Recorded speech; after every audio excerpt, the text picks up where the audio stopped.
तिवैया एहो गोसैया बाड़ी सपनिया में खा बुझी परेशानी गंगा जी के पानी ठंडा वाला कहता जा सभे तिवैया एहो गोसैया बाड़ी सपनिया में खा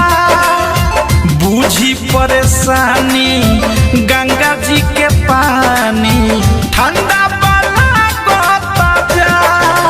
कहाँ छिपल बानी है आदित महलना जारी दीपे उगी उगी सूरज देवा भइले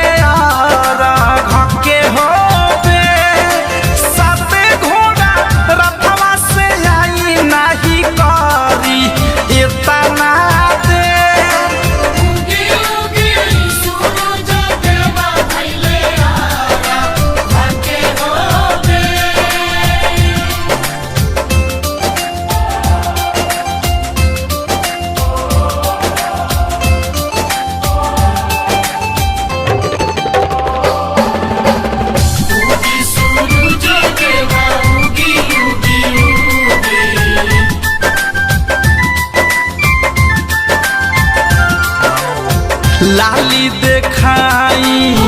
हाली से आई ए देवा पतरी के फा बुझी कले सके